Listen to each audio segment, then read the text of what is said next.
ಪಂಚಾಯತಿಗಳು ನೋಡಿ ನೋಡಿ ಸಾಕಾಗಿದೆ. 2 ತಿಂಗಳಿಗೊಬ್ಬ ಅಧ್ಯಕ್ಷ, 3 ತಿಂಗಳಿಗೊಬ್ಬ ಉಪಾಧ್ಯಕ್ಷ, ಅವ್ರು ಕರ್ಕೊಂಡು ಟೂರ್ ಹೋಗ್ತಕ್ಕಂಥದ್ದು.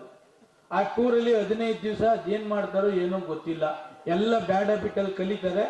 15 ದಿವಸ ಆದ್ಮೇಲೆ ನಿಮ್ಗೊಂದು ಕಾಫಿನೂ ಕೂಡ ಯಾರು ಕೊಡ್ಸೋದಿಲ್ಲ. ಅಲ್ಲೇನ್ ಕಲಿತೀರಿ ಅಲ್ಲ, ಕರೆಕ್ಟ್ ಇರುತ್ತೆ. ನಿಮ್ಮ 15 ದಿವಸದಲ್ಲಿ ನಿಮ್ ಕಾಚಾ ಒಗೀರಿ ಅಂತಂದ್ರೂ ಪಾಪ ಅವ್ರ ಅಧ್ಯಕ್ಷ ಉಪಾಧ್ಯಕ್ಷ ಆಗೋರು ಕಾಚಾ ಒಗಿತಾರೆ. ಅವ್ರಿಗೆ ಯಾವುದೇ ಸಲಕರಣೆ ಎಲ್ಲನೂ ಒದಗಿಸಿ ಅಂದ್ರೆ ಕೂಡ ಒದಗಿಸ್ತಾರೆ. 15 ದಿವಸ ಆದ್ಮೇಲೆ ಏನ್ ನೀವು ಕಲ್ತಿದ್ದೀರಿ ಅದೆಲ್ಲ ಕೂಡ ನೀವು ಕಂಟಿನ್ಯೂ ಮಾಡಬೇಕಾದ್ರೆ ನಾನಾ ತರದ್ದು ಆಗ್ತದೆ. ಅದಕ್ಕೆ ಇದೆಲ್ಲ ಗ್ರೇಟರ್ ಬೆಂಗಳೂರಿಗೆ ಸೇರಿಸ್ಬಿಟ್ರೆ ಈ ಪಂಚಾಯತ್ ಇದು ಅಟ್ಲೀಸ್ಟ್ ಕೆಟ್ಟಿದ್ದೆಲ್ಲ ಕೂಡ ಹೋಗ್ತದೆ ನರಸಿಂಹಮೂರ್ತಿ. ಅದರಿಂದ ಸೇರಿಸ್ಬೇಕು ಅಂತಕ್ಕಂಥದ್ದನ್ನ ಕೂಡ ಮಾಡ್ತಾ ಇದ್ದೇನೆ. ಇನ್ನು ಎಲ್ಲ ಪಂಚಾಯತಿನೂ ಕೂಡ ಟೂರ್ ಮಾಡ್ತಾರೆ. ಪಂಚಾಯತಿಗಳು ನೋಡಿ ನೋಡಿ ಸಾಕಾಗಿದೆ. 2 ತಿಂಗಳಿಗೊಬ್ಬ ಅಧ್ಯಕ್ಷ, 3 ತಿಂಗಳಿಗೊಬ್ಬ ಉಪಾಧ್ಯಕ್ಷ, ಅವ್ರು ಕರ್ಕೊಂಡು ಟೂರ್ ಹೋಗ್ತಕ್ಕಂಥದ್ದು.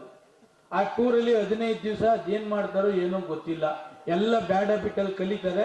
15 ದಿವಸ ಆದ್ಮೇಲೆ ನಿಮ್ಗೊಂದು ಕಾಫಿನೂ ಕೂಡ ಯಾರು ಕೊಡ್ಸೋದಿಲ್ಲ. ಅಲ್ಲೇನ್ ಕಲಿತೀರಿ ಅಲ್ಲ, ಕರೆಕ್ಟ್ ಇರುತ್ತೆ. ನಿಮ್ಮ 15 ದಿವಸದಲ್ಲಿ ನಿಮ್ ಕಾಚಾ ಒಗೀರಿ ಅಂತಂದ್ರೂ ಪಾಪ ಅವ್ರ ಅಧ್ಯಕ್ಷ ಉಪಾಧ್ಯಕ್ಷ ಆಗೋರು ಕಾಚಾ ಒಗಿತಾರೆ. ಅವ್ರಿಗೆ ಯಾವುದೇ ಸಲಕರಣೆ ಎಲ್ಲನೂ ಒದಗಿಸಿ ಅಂದ್ರೆ ಕೂಡ ಒದಗಿಸ್ತಾರೆ.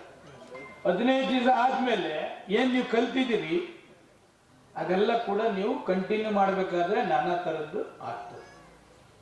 ಅದಕ್ಕೆ ಇದೆಲ್ಲ ಗ್ರೇಟರ್ ಬೆಂಗಳೂರಿಗೆ ಸೇರಿಸ್ಬಿಟ್ರೆ ಈ ಪಂಚಾಯತ್ ಇದು ಅಟ್ಲೀಸ್ಟ್ ಕೆಟ್ಟಿದ್ದೆಲ್ಲ ಕೂಡ ಹೋಗ್ತದೆ ನರಸಿಂಹಮೂರ್ತಿ. ಅದರಿಂದ ಸೇರಿಸ್ಬೇಕು ಅಂತಕ್ಕಂಥದ್ದನ್ನ ಕೂಡ ಮಾಡ್ತಾ ಇದ್ದೇನೆ. ಇನ್ನು ಎಲ್ಲ ಪಂಚಾಯತಿನೂ ಕೂಡ ಟೂರ್ ಮಾಡ್ತಾರೆ.